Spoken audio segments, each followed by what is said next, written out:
नमस्कार, मैं हूं पवन त्यागी। कांग्रेस में अब ऐसा लग रहा है कि अंदर अंदर दो धड़े हो गए हैं। एक कांग्रेस वो है जो प्रियंका गांधी वाड्रा की कांग्रेस है और दूसरी कांग्रेस वो है जो राहुल गांधी की कांग्रेस है। दो गुट अलग अलग दिखाई दे रहे हैं। समय समय पर नेताओं के बयान सामने आ रहे हैं। चुनाव में भले ही रैलियां करती हुई प्रियंका गांधी वाड्रा भी दिखाई दे रही हैं, राहुल गांधी भी दिखाई दे रहे हैं, लेकिन हम सबने देखा कि भारत जोड़ो यात्रा के दौरान जब मीडिया में खबरें आई कि प्रियंका क्यों गायब है, भाई का साथ नहीं दे रही है, तब प्रियंका जी प्रकट हुई।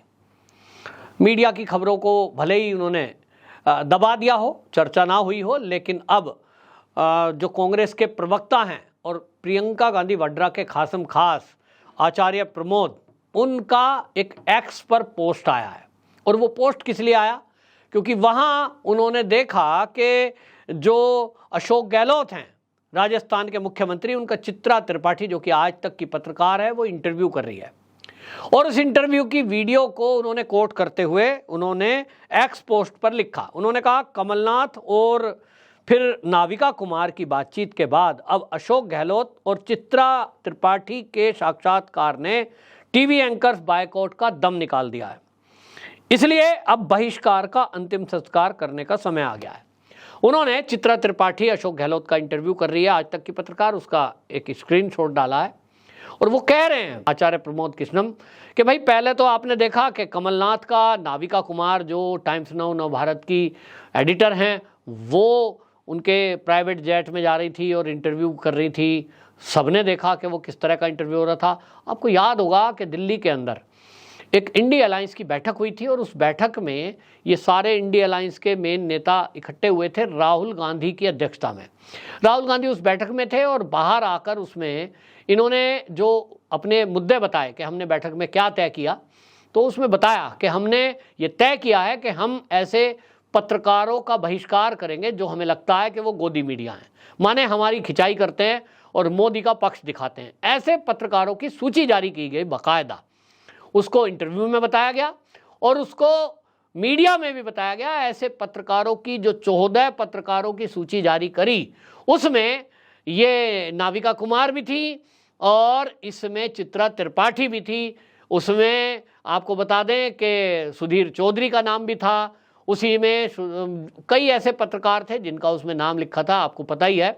लेकिन अब सवाल ये उठ रहा है कि वो जो घोषणा हुई थी, जो इंडी अलायंस के साथ सब मिलकर के नेता बैठे थे और सबने साझा तौर पर यह तय कर दिया था, हालांकि उसका विरोध खूब हुआ था कि आप किसी पत्रकारों का ऐसा विरोध करके क्या सच्चाई को दबा पाएंगे? आपके अंदर की कमियों को अगर कोई पत्रकार उजागर कर रहा है, पत्रकार का काम है।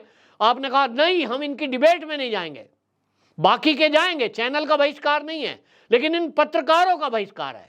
लेकिन अब वही पत्रकार जिनका आपने बहिष्कार किया, उनके साथ कांग्रेस के नेता अपना इंटरव्यू दे रहे हैं। तो प्रमोद कृष्णम का जो ये एक्स पोस्ट है, ये क्या बता रहा है?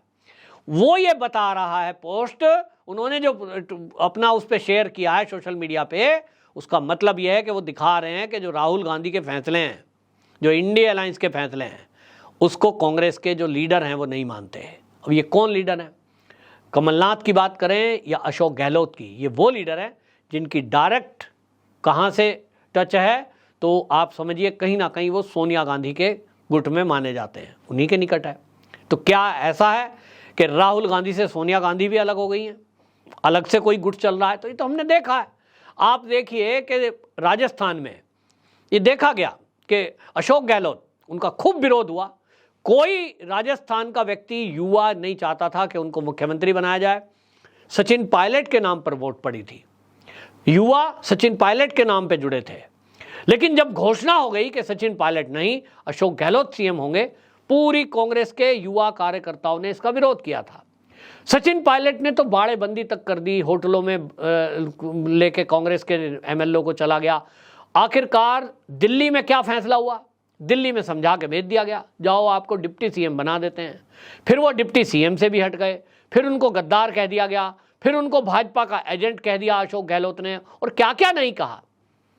लेकिन उसके बावजूद भी सचिन पायलट की नहीं चली। इसका मतलब यह हुआ कि जिसके सर पे सोनिया गांधी का आशीर्वाद है, उसके पीछे फिर किसी की नहीं चलेगी।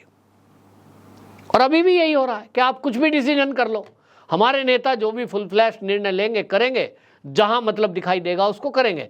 तो आचार्य प्रमोद का जो ये एक्स पोस्ट है जिसमें ये कह रहे हैं कि भाई जो अब साक्षात्कार 2 नेताओं का उन्होंने नाम लिया, तो कहते हैं भाई अब बायकॉट का दम निकाल ही दिया है तो इसके बहिष्कार का हम अंतिम संस्कार करने का समय आ गया, यानी एक घोषणा कर दें कि भाई किसी का हम बहिष्कार नहीं कर रहे हैं। तो ये दिखा रहा है कि कांग्रेस में कुछ ठीक नहीं चल रहा। क्योंकि असल में बात क्या है, देखिए सोनिया गांधी की समस्या क्या है। सोनिया गांधी को लगता है कि उसके बेटे को स्थापित करें, वो बेटा आगे जाए, उसको प्रधानमंत्री बनाने के लिए यात्रा करवाई, क्या क्या करवाया।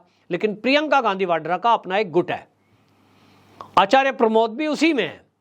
वो चाहते हैं कि भाई हमारी नेता प्रियंका गांधी हो। अब प्रियंका गांधी वाड्रा को आगे लेकर चलते हैं और बहुत सारी कई बार आवाज भी उठती है कि अध्यक्ष बनाना है तो इनको बनाइए। फिर पीछे से उनके पति की भी आवाज आती है, रॉबर्ट वाड्रा की। तो कुल मिलाकर ये सब चल रहा है। लेकिन अब इतना तो तय हो गया कि जो ये इंडिया अलायंस है, जब इंडिया अलायंस ही टूटा हुआ दिख रहा है, राघव चड्ढा उसमें थे, वो बोल रहे थे, इनको सबको लग रहा था कि अपने अपने एजेंडे सेट कर लो तो अपना मतलब हल कर लो, जो इनकी गलतियों को छुपाए, जो इनकी कमियों को उजागर ना करे वो मीडिया वाला तो ठीक है, और जो इनसे सवाल पूछ दे वो मीडिया ठीक नहीं है। ये इनका चुनने का तरीका है। आप देखिए टाइम्स नाउ, नव भारत, इन्होंने जो सुशांत सिन्हा का बहिष्कार की बात की, क्यों नाविका कुमार की क्यों इन्होंने बहिष्कार की बात की? वो इसलिए की क्योंकि उन्होंने शीश महल का मुद्दा उठाया। शीश महल का मुद्दा उठाया तो आप जो है शीश महल के मुद्दे पर आप बात करोगे कि भाई ये शीश महल पर सवाल क्यों पूछा जा रहा है, क्यों एक्सपोज आम आदमी पार्टी को किया जा रहा है, तो वो हो गया गोदी मीडिया। और जो आपकी कमियों को देखते हुए भी अनदेखा कर दे वो हो गया बिकाऊ मीडिया, नहीं हो गया वो विज्ञापनों पे बिकने वाला मीडिया। लेकिन नहीं, उसकी चर्चा नहीं होगी। तो कुल मिलाकर के इस तरह की बातें देखने को मिली हैं। अब ये सब एक्सपोज हो गए और अब तो इंडिया अलायंस भी टूट ही गया है लगभग। देखिए अब जब चुनाव है 5 राज्यों में विधानसभा के, उसमें हमने देख ही लिया है, आम आदमी पार्टी अलग से पूरे अपने कैंडिडेट उतार रही है, समाजवादी पार्टी ने पहले मध्य प्रदेश और तो राजस्थान में भी अपने कैंडिडेट उतार दिए हैं। तो ये बता रहा है कि इंडिया अलायंस जो कांग्रेस के नेतृत्व में सोनिया गांधी ने बनाया था, वो इंडिया अलायंस अब पूरी तरह टूटता दिखाई दे रहा है। यूपीए 1, यूपीए 2 कार्यकाल में जो इन्होंने यूपीए बनाया था, अब कहीं ना कहीं उनमें भी जो नेता शामिल थे वो भी अलग थलग होकर एक अलग से तीसरा गुट बनाने की तैयारी में है। उसमें नीतीश कुमार अलग हो सकते हैं क्योंकि उनके सपने टूट गए पीएम फेस बनने के, और उसमें ममता बनर्जी अलग हो सकती हैं क्योंकि उनको पीएम बनना है। और उसमें अब ये साथ खुलकर हो गया राजस्थान और मध्य प्रदेश के चुनाव में कि अब उसमें समाजवादी पार्टी के अखिलेश यादव भी अलग होंगे और केजरीवाल भी उसमें अलग होने वाले हैं। तो इतने नेता तो साफ साफ दिखाई दे रहे हैं। तो अब राहुल गांधी के साथ कौन जाएगा, तो वो एक मुद्दा है, ना कि ये मुद्दा कि किसकी चल रही है कांग्रेस में। अब कांग्रेस की कोई चिंता कर नहीं रहा। कांग्रेस का तो हाल ये है 2024 के चुनाव में 50 सीट भी मुश्किल से मिलेंगी, और इसीलिए ये केवल और केवल फर्जी मुद्दे, देश में आंदोलन, इस तरह की बातें कर रहे हैं, फर्जी आरोप लगा रहे हैं, झूठ बोलकर लोगों को बरगला रहे हैं, बस इस तरह की बातें हैं। और राज्य के चुनाव में तो साफ साफ दिखाई दे रहा है कि फ्री फ्री फ्री की रेवड़ी के नाम पर वोट लेने की कोशिश कर रहे हैं। अब झटका कांग्रेस को लग रहा है, उनके नेताओं को भी ये कहने का मौका मिल रहा है जो प्रियंका गांधी वाड्रा के फॉलोवर हैं कि भाई देखो राहुल गांधी के नेतृत्व में क्या हाल हो रहा है। क्योंकि अल्टीमेटली हमें लगता है मल्लिकार्जुन खड़गे अध्यक्ष हैं, लेकिन ऐसा नहीं है। वहाँ जो फुल फ्लैश चल रही है वो राहुल गांधी की चलती है। राहुल गांधी किसी की सुनता नहीं है, वो किसी की नहीं मानते, अपना हिसाब से चलना है, जो बोलना है अपने हिसाब से बोलना है। विदेश यात्रा में क्या वो कर आए वो अपने हिसाब से करना, किसी को नहीं बताते हैं, ना किसी की सुनते हैं। राहुल गांधी वो नेता है।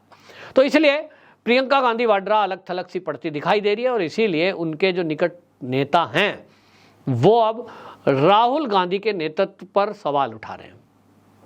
आपकी क्या राय, कमेंट बॉक्स में जरूर बताएं। वंदे मातरम।